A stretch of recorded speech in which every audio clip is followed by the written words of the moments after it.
الحمد للہ وکفا وسلام علی عبادہ الذین اصطفى اما بعد فاعوذ باللہ من الشیطان الرجیم بسم اللہ الرحمن الرحیم قال اللہ تبارک وتعالی فی القرآن المجید والفرقان الحمید ان اللہ وملائکتہ یصلون علی النبی یا ایہا الذین آمنوا صلوا علیہ وسلموا تسلیما اللہم صلی علی سیدنا وعلی آل سیدنا ونبینا مولانا محمد معدن الجود والکرم وآلہ الکرام ابنہ الکریم وبارک وسلم۔ حضرات گرامی، اللہ تبارک و تعالیٰ کا شکر و احسان ہے کہ اللہ پاک نے اپنے فضل و کرم سے ہمیں اور آپ کو آج کی اس بابرکت محفل میں بیٹھ کر قرآن پاک کا درس سننے کا اللہ نے موقع عطا فرمایا۔ اللہ پاک اپنے حبیب کے صدقے ہم سب کی اس حاضری کو اپنی بارگاہ میں قبول و مقبول فرمائے۔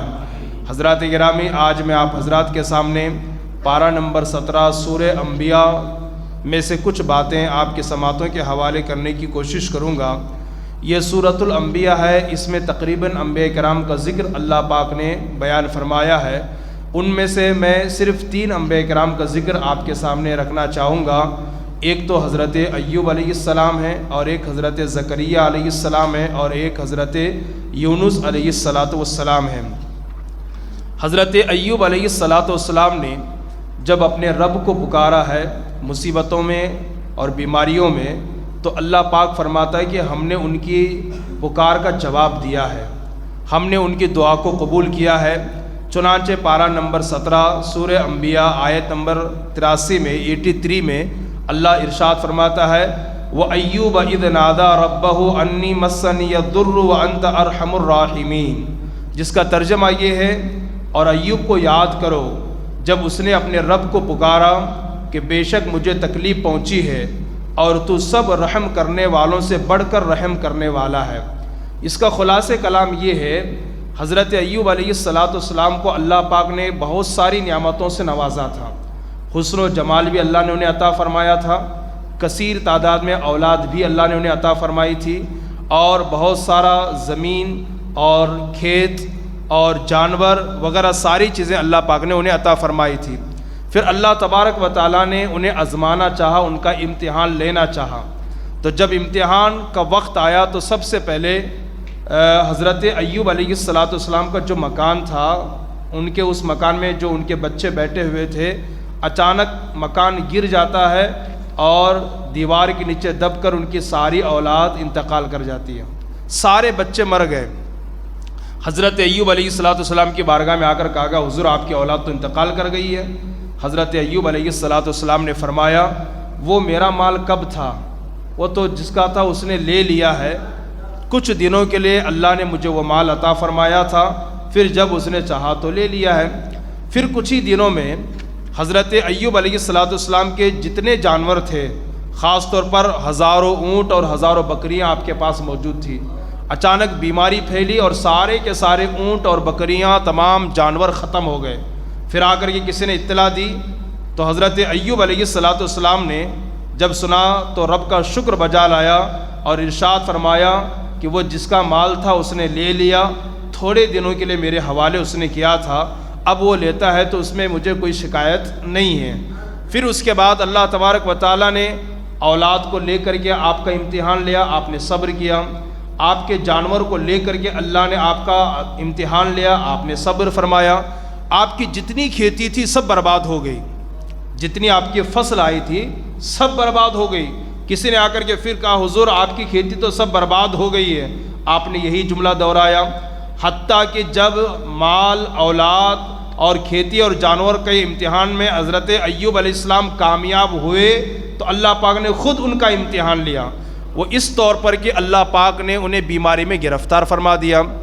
اور پھر حضرت ایوب علیہ السلام بہت سخت ترین بیمار ہوئے، بہت زیادہ بیمار ہوئے، یہاں تک کہ آپ کے پورے بدن میں آبلے پڑ گئے، پھنسیاں جس کو ہم کہتے ہیں، اور پورا بدن زخموں سے چور چور ہو گیا۔ اور جب اس بیماری میں آپ گرفتار ہوئے، ساروں نے آپ کا ساتھ چھوڑ دیا۔ آپ کی ایک بیوی جن کا نام بی بی رحمت ہے، کیا نام ہے؟ حضرت بی بی رحمت ہے، اور یہ حضرت یوسف علیہ السلام کی پوتی ہیں، ٹھیک ہے۔ انہوں نے آپ کا ساتھ نہیں چھوڑا، بلکہ مسلسل اس بیماری میں، اس غریبی میں اور اس حالت میں بھی آپ کی خدمت کرتی رہی۔ وفادار بیوی کی پہچان یہی ہے، شوہر تندرست ہو تو بھی ساتھ نبھائے، اور شوہر بیمار ہو جائے تو بھی وہ اس کا ساتھ نبھائے۔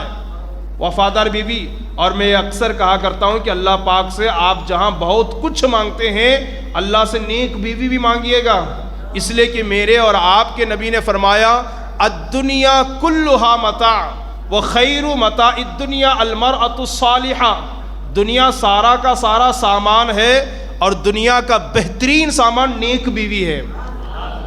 دنیا کا بہترین سامان کیا ہے؟ نیک بیوی ہے۔ بلکہ یوں بھی فرمایا گیا جسے نیک بیوی مل گئی سمجھو دنیا میں اسے جنت مل گئی۔ اور نیک بیوی کا مطلب کیا ہے جی؟ کہ اپنے شوہر کی غیر موجودگی میں اس کے مال کی حفاظت کرے، اپنی عزت کی حفاظت کرے، اور ہمیشہ اس کی خوشی کا وہ خیال رکھنے کی کوشش کرے، اس کی اجازت کے بغیر گھر سے نکلنے کی کوشش نہ کرے۔ یہ سارے اوصاف بتائے گئے نیک بیوی کے۔ تو سب نے ساتھ چھوڑ دیا حضرت ایوب کا، لیکن ان کی جو بیوی حضرت بی بی رحمت تھی انہوں نے ساتھ نہیں چھوڑا، وہ مسلسل آپ کی خدمت کرتی رہی۔ کیا کرتی رہی؟ خدمت کرتی رہی۔ یہاں رک کر کے ایک مسئلہ بھی میں آپ کے سامنے عرض کروں۔ حضرت ایوب کا واقعہ بیان کرتے کرتے کچھ لوگ مبالغہ آرائش سے کام لیتے ہیں اور یہ کہتے ہیں کہ معاذ اللہ، استغفر اللہ، توبہ توبہ، انہیں کوڑ کی بیماری ہو گئی تھی، حالانکہ وہ کوڑ کی بیماری میں گرفتار نہیں ہوئے تھے۔ بہت سارے ہمارے لوگ ایسے بھی ہیں جو بیان کرتے کرتے یہاں تک کہہ دیتے ہیں کہ معاذ اللہ وہ اس قدر بیمار ہوئے تھے کہ ان کے بدن میں کیڑے پڑ گئے تھے، یہ بھی بولتے ہیں، حالانکہ یہ سب موضوع روایت ہیں، غلط روایت ہیں، گڑی ہوئی روایت ہیں۔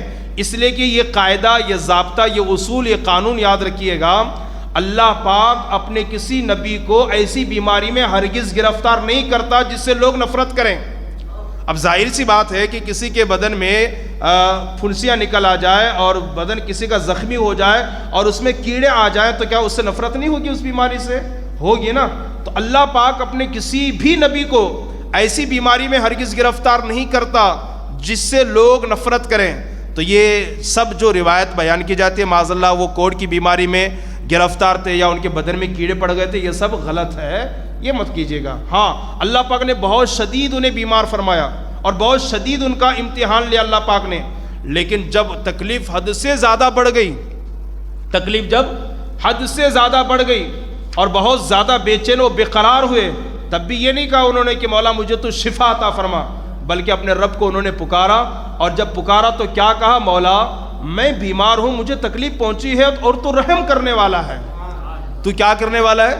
رحم کرنے والا۔ چنانچہ قرآن کہتا ہے وَأَيُّوبَ إِذْ نَادَى رَبَّهُ، اور یاد کرو ایوب کو محبوب جب انہوں نے اپنے رب کو پکارا، کیا کہہ کے پکارا؟ انی مسنی الضر، اے اللہ مجھے تکلیف پہنچی ہے، وَأَنْتَ أَرْحَمُ الرَّاحِمِينَ، اور وہ تو بہت مہربان کرنے والا ہے۔ اللہ پاک کو حضرت ایوب کے یہ جملے، اللہ پاک کو حضرت ایوب کا یہ انداز اتنا پسند آیا، اللہ خود کہتا ہے کہ جب انہوں نے تکلیف میں ہمیں پکارا فَاسْتَجَبْنَا لَهُ، ہم نے ان کا جواب دیا، ہم نے ان کی دعا کو قبول کی۔ فَكَشَفْنَا مَا بِهِ مِنْ ضُرٍّ وَآتَيْنَاهُ أَهْلَهُ وَمِثْلَهُمْ مَعَهُمْ رَحْمَةً مِنْ عِنْدِنَا وَذِكْرَى لِلْعَابِدِينَ، اللہ فرماتا ہے کہ ہم نے ان کا جواب دیا اور پھر ہم نے ان کی تکلیف کو دور کیا، اور جو کچھ ان کی اولاد انتقال کر گئی تھی ہم نے ان کو واپس لوٹایا اور پھر کثرت کے ساتھ لوٹایا۔ ہوا یوں کہ جب حضرت ایوب نے دعا فرمائی نا، اللہ پاک نے ان کی دعا قبول فرمائی، تو اللہ نے وحی نازل فرمائی ایوب اپنے پاؤں کو رگڑو۔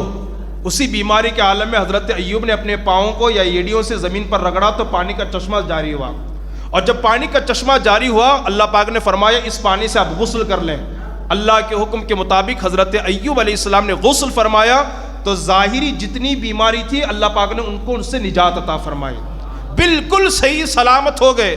پھر آپ 40 قدم اور چلے، اللہ پاک نے پھر فرمایا اپنے پاؤں کو زمین پر رگڑو، تو پھر آپ نے اپنی ایڑیوں سے رگڑا تو پھر دوسرا چشمہ جاری ہوا پانی کا، اور وہ پانی بہت میٹھا اور بہت ٹھنڈا تھا۔ رب نے فرمایا اس کو پی لو۔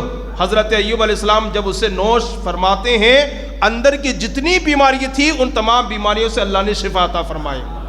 اور پھر مفسرین نے لکھا ہے حضرت عبداللہ بن مسعود، حضرت عبداللہ بن عباس، حضور کے چچا کے بیٹے، ان دونوں نے روایت کی ہے، فرماتے ہیں کہ اللہ پاک نے ان کی اولاد جتنی بھی دیوار کے نیچے گھر کے نیچے دب کر کے ہلاک ہوئی تھی مر چکی تھی اللہ نے سب کو زندہ فرمایا اور پھر اور مزید اللہ نے ان کو اولاد عطا فرمائے.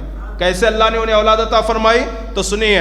حضرت عبداللہ ابن عباس حضور کے چچا کے بیٹے کہتے ہیں کہ ان کی بیوی حضرت بی بی رحمت کو اللہ نے دوبارہ جوانی عطا فرمائی. ان کی بیوی بی بی رحمت جو انہوں نے خدمت کی تھی نا, اللہ پاک نے انہیں دوبارہ جوانی عطا فرمائی اور مزید ان کے ذریعے سے اللہ نے اور انہیں اولاد عطا فرمائی. اور بعض روایتوں میں فرمایا گیا کہ ان کے جانور جو ہلاک ہو چکے تھے اللہ پاک نے دوبارہ انہیں عطا فرمایا. ٹھیک ہے, یہ صبر کا نتیجہ ہے. کس کا نتیجہ ہے؟ یہاں ایک اور بات میں آپ کو بتاتے چلوں, جو بیوی اپنے شوہر کا ساتھ دیتی ہے مصیبت میں, بیماری میں, فقر و فاقہ میں, تنگ دستی میں, غریبی میں, اللہ پاک اس سے بڑی بڑی مصیبتوں سے نجات عطا فرماتا ہے. ایک مرتبہ ایسا ہوا کہ حضرت بی بی رحمت کو آنے میں تاخیر ہو گئی, ایوب علیہ السلام کی بارگاہ میں آنے میں تاخیر ہو گئی. تو آپ کو غصہ آیا, آپ کو جلال آیا. آپ نے جلال میں فرمایا اگر میری بیوی بی بی رحمت آ جائے قسم رب کعبہ کی میں اسے 100 چھڑی ماروں گا. کتنے ماروں گا؟ 100 چھڑی ماروں گا. اب تھوڑی دیر کے بعد بی بی رحمت آ گئی. چونکہ بی بی رحمت حضرت ایوب کی وفادار تھی, خدمت گزار تھی, نیک بیوی تھی. ٹھیک ہے, تو جو شوہر کی فرما بردار ہوتی ہے اللہ اسے کیسے بچاتا. دیکھیے اللہ پاک نے جناب ایوب پر وحی نازل فرمائی, ایوب تم نے تو قسم کھائی ہے کہ تم اپنی بیوی کو 100 چھڑی مارو گے, قسم بھی پوری کرنا ہے تمہیں. تو ایک کام کرو, ایک جھاڑو لے لیں جس میں 100 لکڑیاں ہوں. ایک جھاڑو لے لیں جس میں 100 لکڑیاں ہوں اور 100 لکڑیوں کو پکڑ کر کے ایک ہی مرتبہ مار دو تو 100 مرتبہ مارنے کے برابر ہو جائے گا, ہے نا. تمہاری قسم بھی پوری ہو جائے گی اور تمہاری بیوی جو ہے نا وہ عذاب اور سختی سے بچ بھی جائے گی. تو یہاں علماء فرماتے ہیں کہ جو بیوی اپنے شوہر کی وفادار ہوتی ہے, بیماری میں اور غریبی میں ساتھ دیتی ہے, اللہ دنیا میں بھی اسے عذاب اور تکلیف سے بچا لیتا ہے اور آخرت میں بھی اللہ تعالیٰ جہنم کی آگ سے اس کی حفاظت فرمائے گا. ٹھیک ہے, یہ حضرت ایوب علیہ السلام کا واقعہ ہے. تو جیسے حضرت ایوب نے دعا فرمائی تو اللہ کہتا فوراً ہم نے ان کی دعا کو قبول فرمایا. یہاں سے ایک بات یہ بھی سمجھ میں آئے, جب بھی ہم بیمار ہو جائیں, جب بھی ہم تکالیف میں گرفتار ہو جائیں, وہاں یہاں نہ جائیں بلکہ رب کی بارگاہ میں حاضر آئیں اور رب سے مانگیں. اللہ پاک انشاءاللہ ہمارا بھی جواب عطا فرمائے گا, اللہ ہماری دعا کو بھی قبول فرمائے گا. ایک اور نبی کے بارے میں آپ کو بتاؤں, حضرت یونس علیہ السلام کے بارے میں. یونس علیہ السلام کے بارے میں اللہ پاک کہتا ہے کہ انہوں نے بھی جب تکلیف میں, اندھیری میں, تاریکی میں ہمیں پکارا تو ہم نے ان کی پکار کا جواب دیا. ہم نے ان کی دعا کو قبول کر کے ان کو راحت اور سکون والی زندگی عطا فرمائی. بات دراصل یہ ہے کہ حضرت یونس علیہ السلام کو اللہ پاک نے نینوا بول کر کے ایک شہر ہے, اس شہر کی طرف نبی اور رسول بنا کر کے بھیجا کہ آپ وہاں جائیں اور دین کی تبلیغ فرمائیں. نینوا شہر میں حضرت یونس علیہ السلام گئے تبلیغ کرنے کے لیے. آج ہمیں بڑی تکلیف ہوتی ہے جب کوئی ہماری بات نہیں سنتا ہے, حالانکہ ہم کوئی اپنے گھر کی بات نہیں اللہ اس کے رسول کی بات سناتے ہیں. ہم شادی میں کسی کو منع کرتے ہیں فضول خرچی نہ کریں, ہم کسی کو منع کرتے ہیں کہ ڈھول باجا کا استعمال نہ کریں, اور ہم منع کرتے ہیں گانا اور میوزک اور ڈی جے کا استعمال نہ کریں. اگر کوئی ہماری بات کو عزت دیتا ہے تو بڑی خوشی ہوتی ہے, اور نہیں دیتا ہے اور پھر کرتا ہے تو بڑی تکلیف بھی ہوتی ہے. لیکن انبیاء کرام کا صبر دیکھیں آپ. حضرت یونس علیہ السلام کئی سالوں تک تبلیغ فرماتے رہے.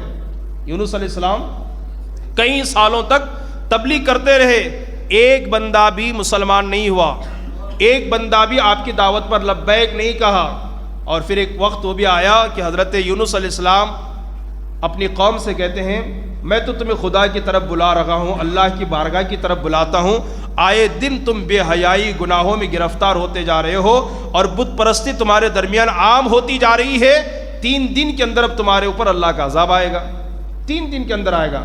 کچھ لوگوں نے حضرت یونس کا مذاق اڑایا اور کچھ لوگ جو سمجھدار تھے انہوں نے کہا یونس تو کبھی جھوٹ نہیں بولتے ہیں, وہ کہتے ہیں کہ عذاب آئے گا تو عذاب آ کر رہے گا, لیکن اس کا اندازہ ہم اس طور پر لگائیں گے اگر یونس ہمارے درمیان رہتے ہیں تو عذاب نہیں آئے گا, اور اگر وہ نہیں رہتے تو اللہ کا عذاب ضرور آئے گا.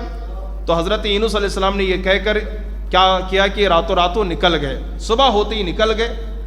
لوگوں نے دیکھا صبح حضرت یونس ان کے درمیان نہیں ہیں, اور پھر صبح میں ایسا ہوا کہ چاروں طرف سے بادل چھایا اور کالی کالی بدلیاں آئی. لوگوں کو یقین ہو گیا کہ اب اللہ کا عذاب آئے گا, ہم نے یونس کی بات کو ٹھکرایا ہے, ہم نے اللہ کی نافرمانی کی ہے، ہم نے گناہوں کی زندگی گزاری ہے۔ یونس علیہ السلام نے کہا تھا عذاب آئے گا، دیکھو یہ عذاب کے اثرات نظر آ رہے ہیں، ڈھونڈو یونس علیہ السلام کو، ہم توبہ کرتے ہیں۔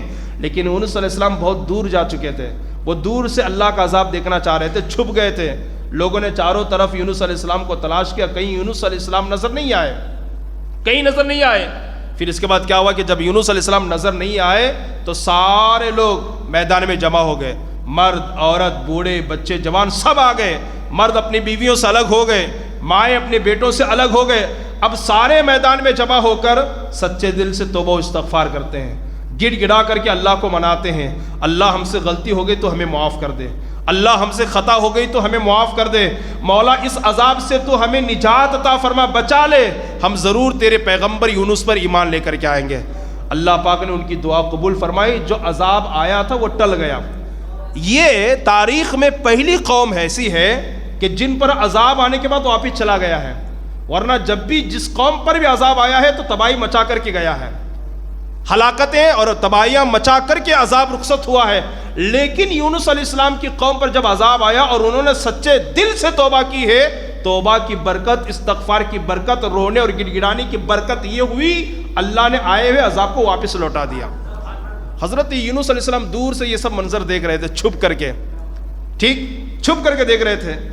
میں نے تو کہا تھا کہ اللہ کا عذاب آئے گا، اب اگر میں جاؤں گا قوم میں تو قوم مجھے جھوٹا کہلائے گی اور مجھے قتل کر دے گی۔ آپ کیا کیے؟ اللہ کا حکم آنے سے پہلے آپ نکل گئے لمبے سفر پر، انتظار نہیں کیا آپ نے اللہ کے حکم کا کہ مولا اب میں کیا کروں، قوم میں جاؤں کہ نہ جاؤں۔ آپ نے اپنے آپ سے کہا کہ اب اگر میں قوم میں جاتا ہوں تو قوم مجھے جھٹلائے گی، دیکھو تم نے کہا تھا عذاب آئے گا، عذاب تو چلا گیا، کہیں قوم مجھے قتل نہ کر دے۔ اس ڈر اور خوف کی بنیاد پر یونس علیہ السلام وحی کے آنے سے پہلے آپ نکل گئے دوسرے سفر پر، اور چلتے چلتے سمندر اور دریا آیا اور آپ کشتی میں سوار ہو گئے۔ کشتی میں بیٹھنے کے بعد کشتی چلتی رہی، بیچ دریا میں جب کشتی پہنچی نا تو سمندری طوفان آیا، کشتی ہچکولے کھانے لگی، ڈوبنے کے قریب تھی۔ اور پہلے کے لوگوں کا عقیدہ یہ تھا کہ کشتی اسی وقت ڈوبتی ہے جب اس میں کوئی بھاگا ہوا مسافر یا غلام سوار ہو جائے۔ انہوں نے قرآن نکالا تو یونس علیہ السلام کا نام نکلا۔ کس کا نام نکلا؟ یونس علیہ السلام کا نام نکلا۔ لوگوں نے دیکھا یہ تو نورانی چہرہ ہے، ہمیں تو نہیں لگتا کہ یہ کوئی بھاگا ہوا غلام ہے، چلو دوبارہ نکالتے ہیں۔ دوبارہ انہوں نے قرآن نکالا تو پھر بھی یونس علیہ السلام کا نام آیا۔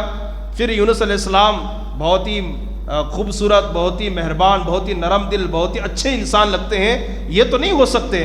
تیسری مرتبہ پھر انہوں نے قرآن نکالا، قسمت دیکھیں کہ یونس علیہ السلام کا ہی نام نکلا۔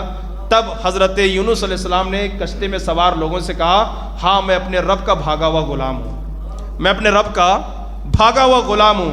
اور ان کا عقیدہ یہ تھا کہ کشتی طوفان سے اسی وقت بچے گی جب بھاگے ہوئے غلام کو سمندر میں ڈال دیں۔ حضرت یونس علیہ السلام کو سب نے اٹھایا اور سمندر میں چھوڑ دیا سمندر میں۔ ادھر چھوڑنا تھا، اللہ کے حکم سے ایک مچھلی انہیں نگل جاتی ہے، مچھلی نگل گئی۔ اب ایک دن نہیں، 2 دن نہیں، 4 دن نہیں، بلکہ 40 دن تک حضرت یونس علیہ السلام مچھلی کے پیٹ میں رہے۔ مچھلی کے پیٹ میں کتنا اندھیرا ہوگا؟ مفسرین کرام نے فرمایا رات کی تاریکی، سمندر کی تاریکی، مچھلی کے پیٹ کی تاریکی، تاریکی در تاریکی، تاریکی در تاریکی، اندھیرا در اندھیرا۔ اس میں یونس علیہ السلام نے رونے کی بجائے اپنے رب کو یاد کیا۔ کس کو یاد کیا؟ اپنے رب کو یاد کیا۔ کیا کر کے یاد کیا؟ قرآن کہتا ہے وَظَنُّونِ إِذْ ذَهَبَ مُغَاضِبًا فَظَنَّ أَن لَّن نَّقْدِرَ عَلَيْهِ فَنَادَى فِي الظُّلُمَاتِ أَن لَّا إِلَٰهَ إِلَّا أَنتَ سُبْحَانَكَ إِنِّي كُنتُ مِنَ الظَّالِمِينَ۔ ہے نا، اس تاریکی در تاریکی میں، اس اندھیرے در اندھیرے میں یونس علیہ السلام نے کسی اور کو یاد نہیں کیا، رب سے مدد مانگی ہے۔ سنیے قرآن کیا کہتا ہے، ترجمہ یہ ہے، اور ذنون کو یاد کرو۔ ذنون یہ حضرت یونس علیہ السلام کا لقب ہے، مچھلی والے۔ ذنون کا مطلب کیا ہے؟ مچھلی والے، یہ ان کا لقب ہے۔ اور ذنون کو یاد کرو، جب وہ غضبناک ہو کر چل پڑے تو اس نے گمان کیا کہ ہم اس پر تنگی نہ کریں گے، تو اس نے اندھیروں میں پکارا کہ اے اللہ تیرے سوا کوئی معبود نہیں ہے، تو ہر عیب سے پاک ہے، بے شک مجھ سے خطا ہوئی ہے، تیرے بتانے سے پہلے، تیرے وحی آنے سے پہلے جو میں نکل گیا، مجھ سے خطا ہوئی ہے، تو مجھے معاف کر دے۔ اور اب اللہ کیا کہتا ہے؟ جب مچھلی کے پیٹ میں اس مصیبت میں جب انہوں نے مجھے پکارا تو قرآن کہتا ہے فاستجبنا لہ، ہم نے ان کا جواب دیا ہے، ہم نے ان کی دعا قبول کی ہے۔ پھر کیا کیا؟ وَنَجَّيْنَاهُ مِنَ الْغَمِّ، اور ہزاروں غموں سے ہم نے انہیں نجات عطا فرمائی ہے، ہزاروں غموں سے ہم نے۔ یہاں سے بات سمجھ میں یہ آئی، آگے کی بات میں آپ کو بتاتا ہوں کیا ہوا۔ یہاں سے بات سمجھ میں یہ آئی، جب تاریکی در تاریکی میں، اندھیرا در اندھیرے میں آدمی گرفتار ہو جائے اور اللہ کو پکارے تو اللہ اس کی مدد کرتا ہے اور اس کا جواب دیتا ہے، اس کی دعا قبول کرتا ہے۔ ہم تو اتنی تاریکی میں گرفتار نہیں ہے۔ اگر مصیبتیں ہمارے دروازے پر دستک دیں، قیامتیں ہمارے دروازے پر دستک دیں، مصیبتیں ہمارے سروں پر بادل کی طرح منڈلانے لگے، کہیں اور جانے کی ضرورت نہیں ہے، کسی جوتش یا پنڈت کے پاس جانے کی قطعاً ضرورت نہیں ہے، بس اپنے رب کو پکارے۔ ادھر آپ پکارو گے، ادھر رب کی بارگاہ سے آپ کو جواب ضرور ملے گا۔ ادھر آپ دعا کریں، اللہ تمہاری دعا کو ضرور قبول فرمائے گا۔ اللہ کہتا ہے فاستجبنا لہ، ہم نے ان کا جواب دیا، وَنَجَّيْنَاهُ مِنَ الْغَمِّ، اور غموں سے ہم نے ان کو نجات عطا فرمائی۔ وَكَذَلِكَ نُنْجِي الْمُؤْمِنِينَ، اور ہم مومنین کے ساتھ اسی طرح کرتے ہیں، اسی طرح کرتے ہیں۔ کیا ہوا کہ 40 دنوں تک مچھلی کے پیٹ میں رہے، اللہ کے حکم سے مچھلی سمندر کے کنارے آ کر کے ان کو اگل دیتی ہے۔ اب وہ اتنے کمزور ہو گئے ہیں حضرت یونس علیہ السلام 40 دن مچھلی کے پیٹ میں رہنے کی وجہ سے کہ ہاتھ اٹھتا نہیں ہے۔ اللہ نے یہ کرم فرمایا، جہاں وہ لیٹے تھے سمندر کے کنارے، اللہ نے کدو کی بیل کو تیار فرما دیا، کدو کی بیل، اور ان کے منہ کے بالکل قریب جو ہے کدو اگتا ہے جسے آپ کھاتے ہیں اور آپ کے اندر طاقت آتی ہے۔ اسی لیے علماء فرماتے ہیں آدمی اگر کمزور ہو جائے اور کدو کھا لے تو اللہ پاک فوراً اسے توانائی عطا فرماتا ہے۔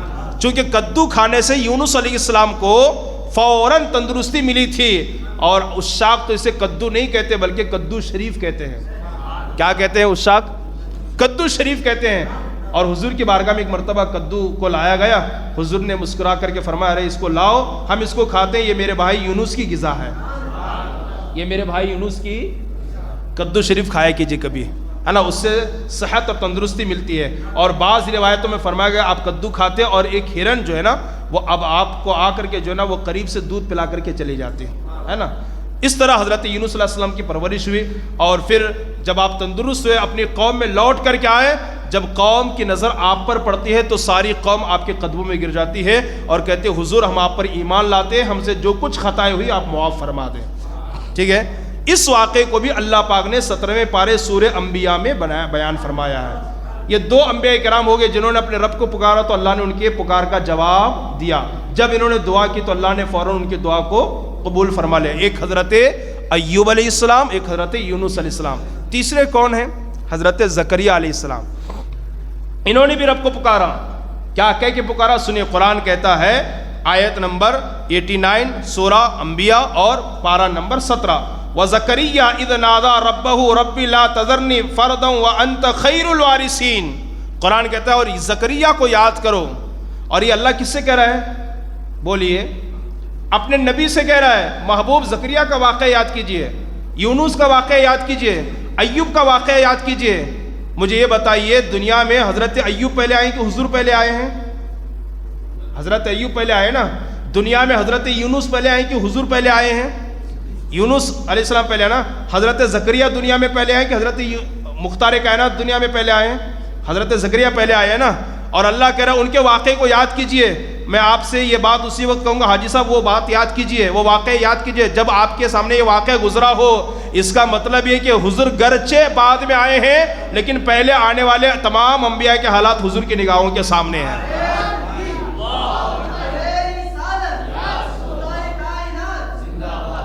آپ پڑھ لیجئے اما پارہ سورہ فیل، الم تر کیف فعل ربک باصحاب الفیل۔ حضور کے پیدا ہونے سے 55 روز پہلے اصحاب فیل کا واقعہ پیش آیا تھا، وہ ہاتھی والوں کا واقعہ ہے نا، بہت تفصیل طلب ہے۔ اللہ کہہ رہے میرے محبوب کیا دیکھا آپ نے ہاتھی والوں کا واقعہ؟ ہم نے کیسا ان کے ساتھ کیا، پرندوں کو بھیج کر کے ان کو ہم نے پتھروں کی برسات کر کے انہیں ہلاک کر دیا۔ ہاتھی والوں کا واقعہ حضور کے پیدا ہونے سے 55 روز پہلے ہوا ہے، اور اللہ کہہ رہے کیا آپ نے دیکھا وہ واقعہ؟ کیا آپ نے دیکھا؟ یہ کب کہا جاتا ہے؟ جب دیکھا ہو تبھی تو کہا جاتا ہے۔ اس کا مطلب یہ ہے کہ گرچہ حضور تمام انبیاء کے بعد دنیا میں آئے ہیں لیکن حضرت آدم سے لے کر کے حضرت عیسیٰ تک جتنے انبیاء آئے ہیں ان کے تمام واقعات نگاہ مصطفیٰ کے سامنے موجود ہیں، ہے نا، میرے نبی کی نگاہ نبوت کے سامنے ہے، ٹھیک ہے۔ نگاہ نبوت سے کوئی چیز، دنیا کے حالات تو چھوڑیے، جب خدا کی ذات ہی پوشیدہ نہیں تو دنیا کیسے پوشیدہ ہو سکتی ہے؟ اسی لیے تو امام کہتا ہے اور کوئی غیب کیا تم سے نہا ہو بلا، ارے جب نہ خدائی چھپا تم پہ کروڑوں درود۔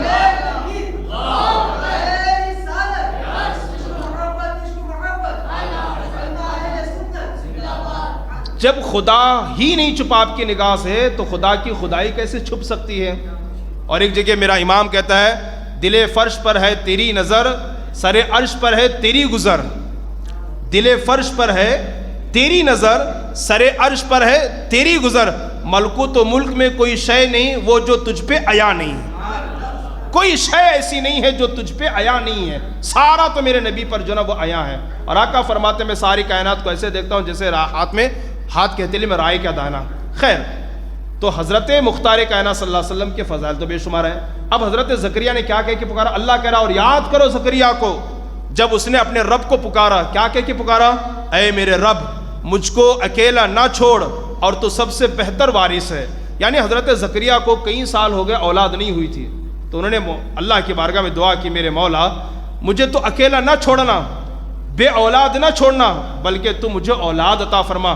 جب زکریا نے رب کو پکارا اولاد کے لیے تو قرآن کیا کہتا ہے جانتے ہو؟ خود اللہ کہتا ہے فَاسْتَجَبْنَا لَهُ، جس طرح یونس نے پکارا ہم نے ان کا جواب دیا، ایوب نے پکارا ہم نے ان کا جواب دیا، اللہ کہتا ہے کہ جب زکریا نے پکارا تو بھی ہم نے ان کا جواب دیا۔ اور جواب میں کیا کہا؟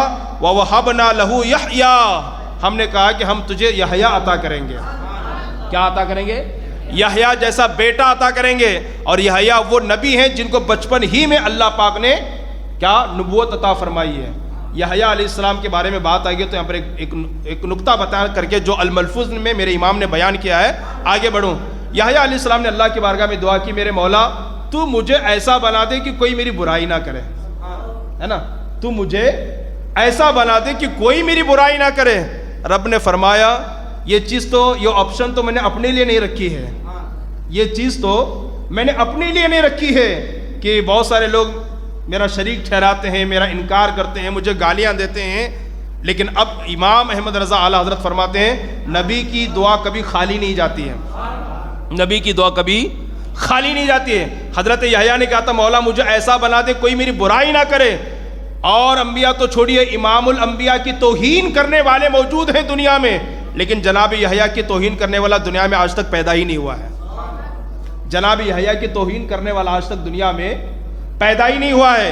اور یہ غلام احمد قادیانی جس نے حضرت بی بی مریم پر الزامات عائد کیے، حضرت عیسیٰ کی اس نے توہین کی، ہمارے نبی کی توہین کی، لیکن جب بات یحییٰ کی آتی ہے یہی غلام احمد قادیانی جناب یحییٰ کی تعریف کرتا ہوا نظر آتا ہے۔ ٹھیک ہے، چونکہ انہوں نے دعا کی تھا نا تو اللہ نے ان کی دعا کو خالی جانے نہیں دیا۔ وہ ایسے نبی ہیں ان کا کوئی گستاخ آپ کو دنیا میں نظر نہیں آئے گا۔ حضرت یحییٰ علیہ السلام کا المختصر حضرت زکریا نے رب کو پکارا مولا مجھے اولاد عطا فرما، مجھے تنہا نہ چھوڑنا۔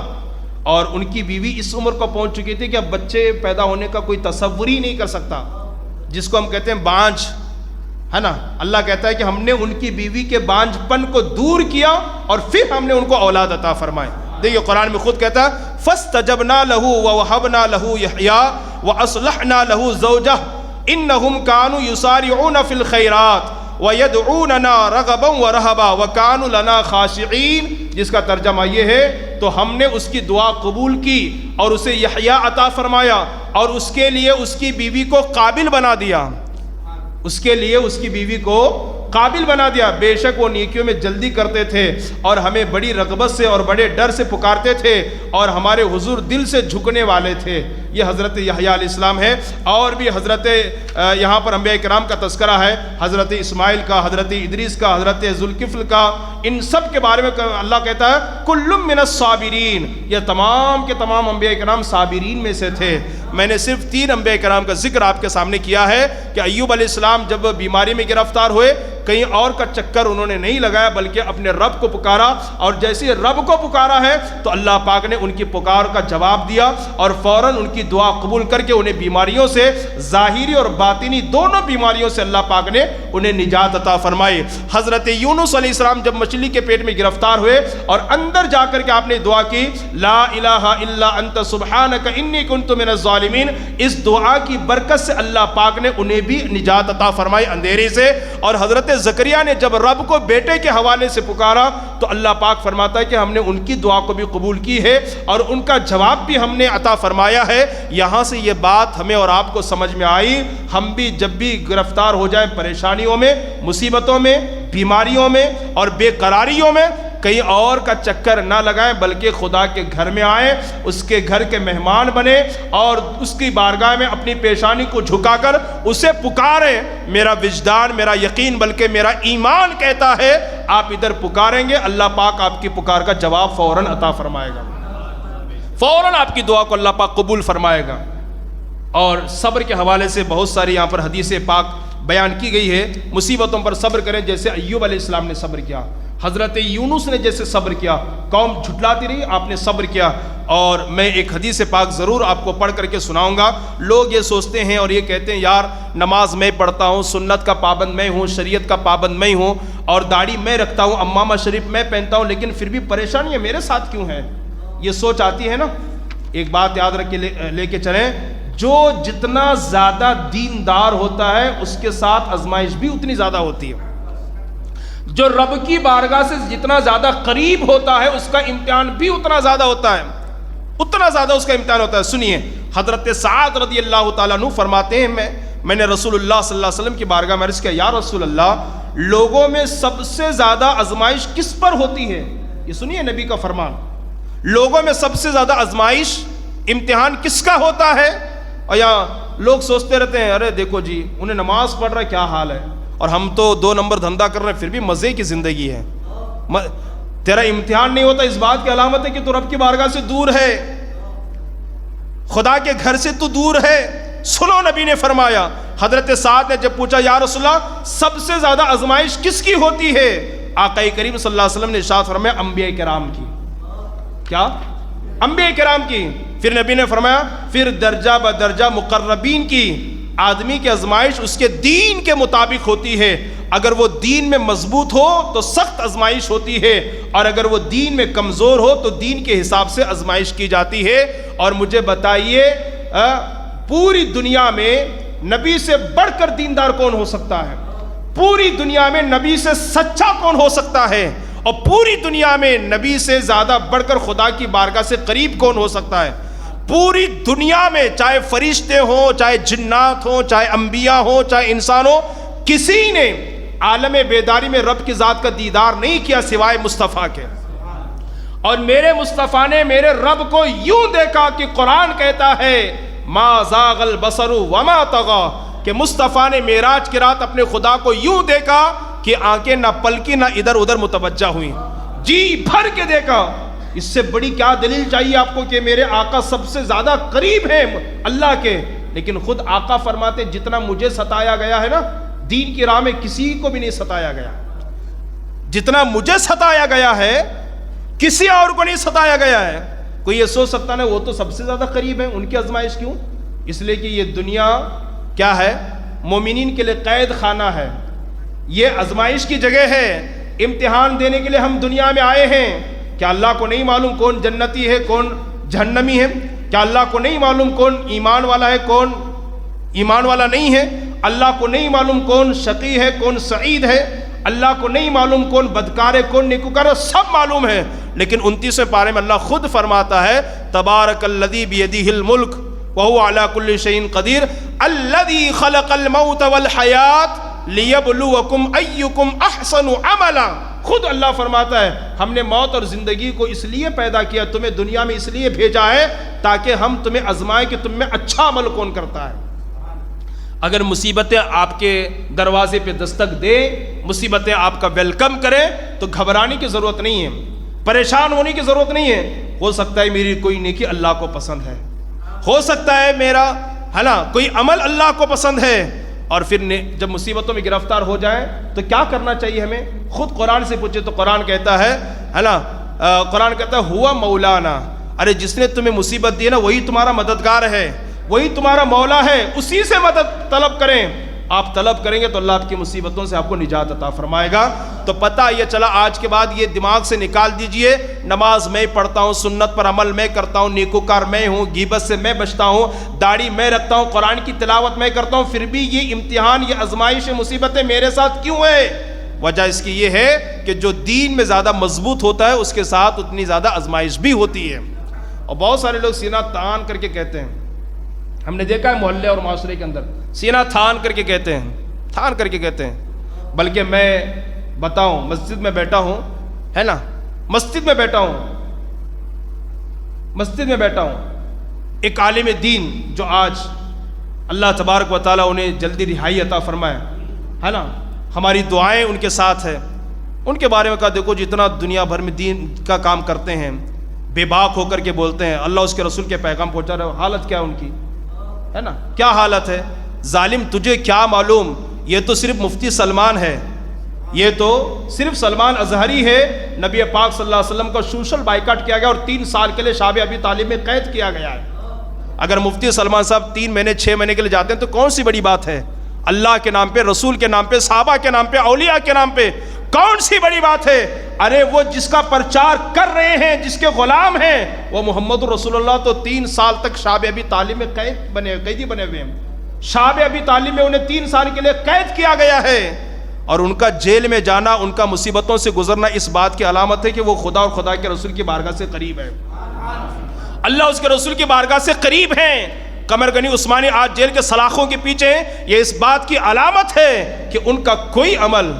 ایک مولانا کے ساتھ میں بات کر رہا تھا، حضرت مولانا مفتی سلمان اظہری کے حوالے سے، کہا کہ حضرت مفتی سلمان اظہری کی کوئی نیکی جو نا اللہ کو پسند آ گئی ہے، کوئی نیکی ان کو اللہ کو پسند آ گئی ہے، جس کی وجہ سے آج وہ جیل کے سلاخوں کے پیچھے ہیں. کیا امام مالک جیل میں نہیں گئے ہیں؟ کیا امام احمد ابن حنبل جیل کے سلاخوں کے پیچھے نہیں گئے؟ کیا امام اعظم جیل میں نہیں گئے ہیں؟ ہمارے علامہ فضل ہے خیر آبادی، ہندوستان کے موقع، ہندوستان میں جب انگریزوں کا دبدبا اور غلبہ تھا، جب انہوں نے جہاد کا فتویٰ دیا تھا، کیا انہیں انڈومان نہیں بھیجا گیا ہے؟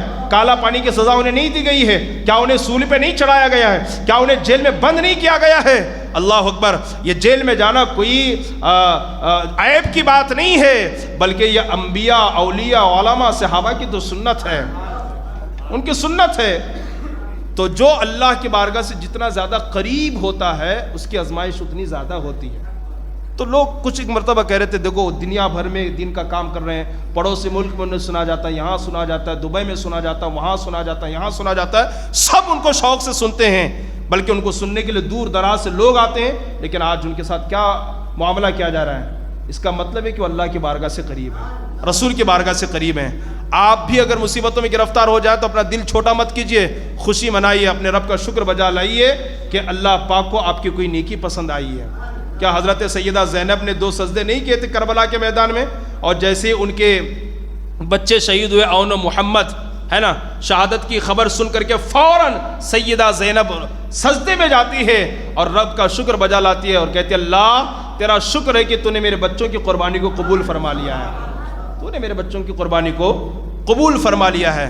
اس لیے مصیبتوں میں گرفتار ہو جائیں، پریشانیوں میں گرفتار ہو جائیں، بیماریوں میں گرفتار ہو جائیں تو شکوہ نہ کریں، اپنی زبان پر حرف شکایت کو نہ لائیں، بلکہ اللہ کی حمد و ثنا کریں، اللہ کی بارگاہ میں توبہ استغفار کریں.